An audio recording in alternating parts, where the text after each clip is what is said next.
Luke 22.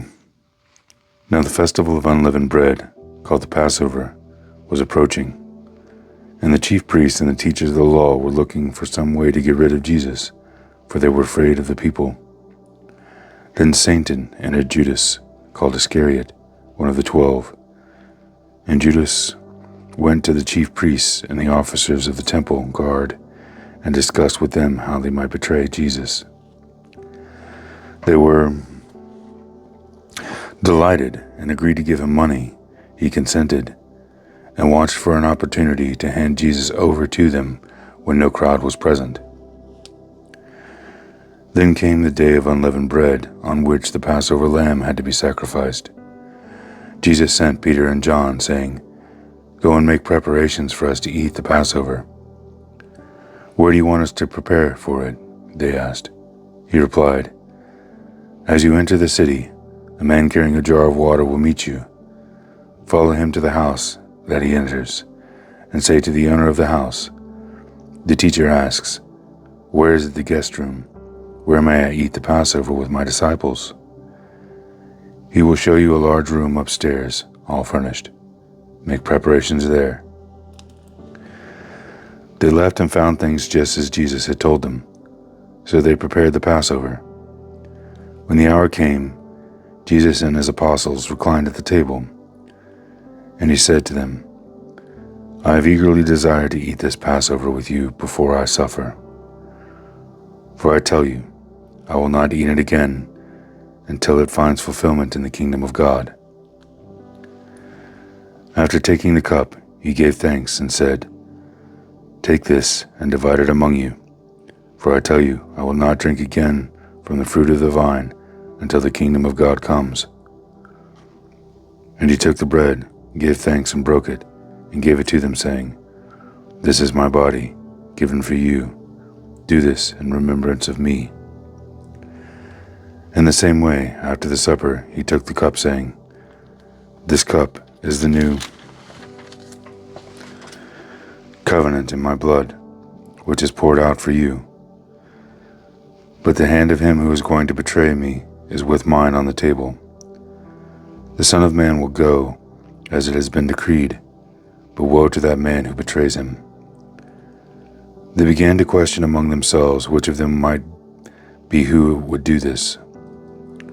A dispute arose among them as to which one of them was considered to be the greatest. Jesus said to them, "The kings of the Gentiles lord it over them, and those who exercise authority over them call themselves benefactors.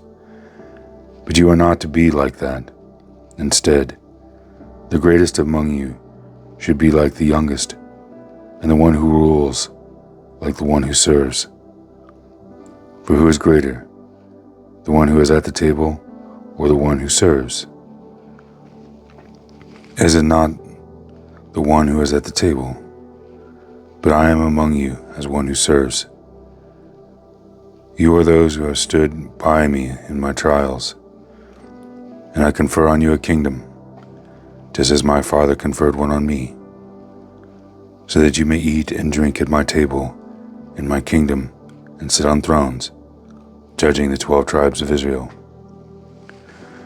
Simon, Simon, Satan has asked to sift all of you as wheat, but I have prayed for you, Simon, that your faith may not fail. And when you have turned back, strengthen your brothers." But he replied, "Lord, I am ready to go with you to prison and to death."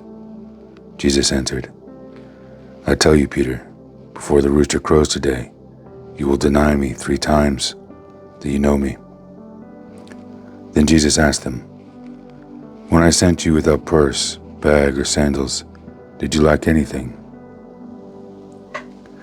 "Nothing," they answered. He said to them, "But now, if you have a purse, take it, and also a bag. And if you don't have a sword, sell your cloak and buy one. It is written, 'And he was numbered with the transgressors.' And I tell you that this must be fulfilled in me. Yes, what is written about me is reaching its fulfillment." The disciple said, "See, Lord, here are 2 swords. That is enough," he replied. Jesus went out as usual to the Mount of Olives, and his disciples followed him. On reaching the place, he said to them, "Pray that you will not fall into temptation." He withdrew about a stone's throw beyond them, and knelt down and prayed, "Father, if you are willing, take this cup from me. Yet not my will, but yours be done." An angel from heaven appeared to him and strengthened him. And being in anguish, he prayed more earnestly, and his sweat was like drops of blood falling to the ground. When he rose from prayer and went back to the disciples, he found them asleep, exhausted from sorrow. "Why are you sleeping?" he asked them. "Get up and pray, so that you will not fall into temptation." While he was still speaking, a crowd came up, and the man who was called Judas, one of the 12, was leading them. He approached Jesus to kiss him, but Jesus asked him, "Judas, are you betraying the Son of Man with a kiss?" When Jesus' followers saw what was going to happen, they said, "Lord, should we strike with our swords?" And one of them struck the servant of the high priest, cutting off his right ear. But Jesus answered, "No more of this." And he touched the man's ear and healed him. Then Jesus said to the chief priests, the officers of the temple guard, and the elders who had come for him, "Am I leading a rebellion that you have come with swords and clubs? Every day I was with you in the temple courts, and you did not lay a hand on me, but this is your hour, when darkness reigns." Then seizing him, they led him away and took him into the house of the high priest. Peter followed at a distance, and when some were there, had kindled a fire in the middle of the courtyard, and had sat down together, Peter sat down with them. A servant girl saw him seated there in the firelight. She looked closely at him and said, "This man was with him." But he denied it. "Woman, I don't know him," he said. A little later, someone else saw him and said, "You are also one of them."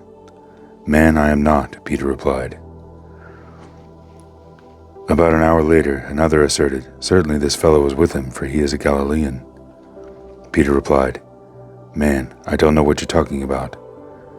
Just as he was speaking, the rooster crowed. The Lord turned and looked straight at Peter. Then Peter remembered the word the Lord had spoken to him, "Before the rooster crows today, you will disown me 3 times." And he went outside and wept bitterly. The men who were guarding Jesus began mocking and beating him. They blindfolded him and demanded, "Prophesy, who hit you?" Then they said many other insulting things to him. At daybreak, the council of elders of the people, both the chief priests and the teachers of the law, met together, and Jesus was led before them. "If you are the Messiah," they said, "tell us." Jesus answered, "If I tell you, you will not believe me, and if asked, you would not answer. But from now on, the Son of Man will be seated at the right hand of the mighty God." They all asked, "Are you then the Son of God?" He replied, "You say that I am." Then they said, "Why do we need any more testimony? We have heard it from his own lips."